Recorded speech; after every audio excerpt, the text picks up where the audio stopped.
Ngayong unang Biyernes ng kasalukuyang taon kasabay ng nalalapit na Traslasyon 2024, dinagsa ng mga deboto at nananampalataya ang simbahan dito sa Quiapo Church. Pagdating naman daw sa seguridad ng bawat individual, 100% na raw na handa ang Philippine National Police bago at sa mismong araw ng Traslasyon 2024. Makikita nyo nga sa aking likuran ang iba dala pa ang replika ng puong itim na Nazareno. Ganito ang sitwasyon sa paligid ng Quiapo Church sa Maynila ilang araw bago ang traslasyon ngayong taon. Para sa mga deboto at nananampalataya, baliwala ang init at siksikan upang mapakinggan ang misa nasa loob man ng simbahan o kahit pa nasa labas. Ilang araw nga bago ang pista ng itim na Nazareno, kapansin-pansin na may mga nagtitinda pa rin sa palibot ng Quiapo kung saan makikita ang iba't ibang imahe ng puong itim na Nazareno.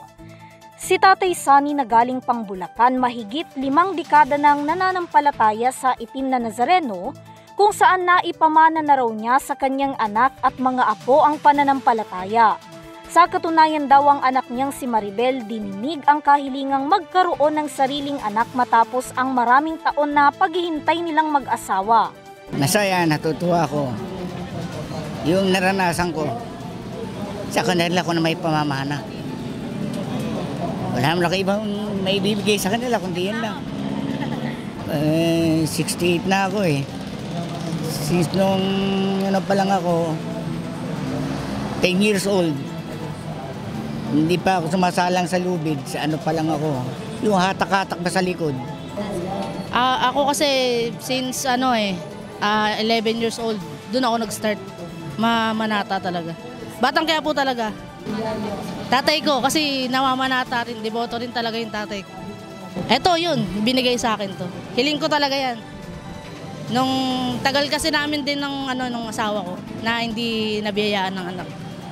Sa pinanata ko talaga. Ayun, dalawa na sila.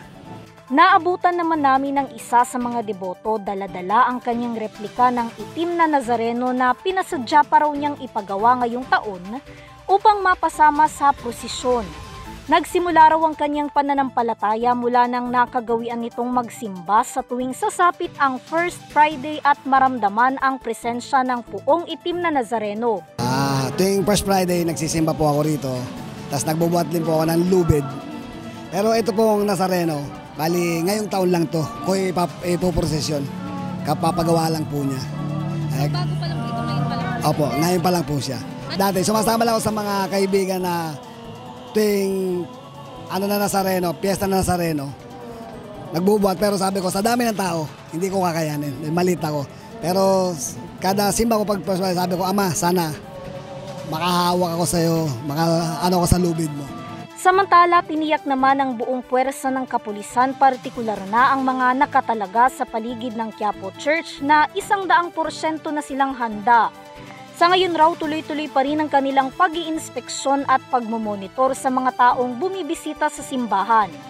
Ayon kay Police Lieutenant Colonel Leandro Gutierrez, inaasahan nilang mas maraming mga deboto ang dadagsa sa Traslasyon 2024, kaya naman mas maraming kapulisan ang kanilang ide-deploy hanggang sa mismong araw ng Traslasyon. As of now, First Friday, meron tayong nakadeploy na more or less 550 na personnel ng PNP. Kasama po yung EODK9. Marami sila ngayon. Nag-check sila dyan sa palibot ng simbahan, sa mga streets na papasok dito sa simbahan ng Quiapo. January 8, bubuhos na yung deployment namin. Ayon sa aming RD, lahat-lahat ng deployment aabutin kami ng 15,000 police personnel. Masasabi kong 100% na kaming handa dahil talagang this year todo yung deployment ng PNP ngayon dito sa Quiapo and sa Grandstand din. Paalala rin ito sa mga deboto na dadagsa sa mismong araw ng traslasyon. Paalala po namin sa mga debotong pupunta, huwag na po kayong magdala ng bag dahil kung meron po kayong dalang bag, unang-una hindi po kayo papapasukin sa simbahan.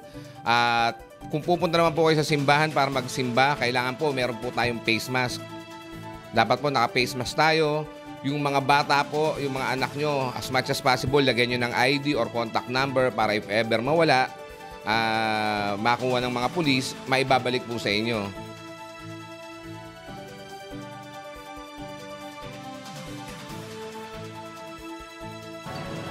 Di gaya ng mga nagdaang taon kung saan pinahihintulutan ang pagsampa ng mga deboto sa andas ng itim na Nazareno, ngayong taon ay hindi na ito pinahihintulutan o pinapayagan.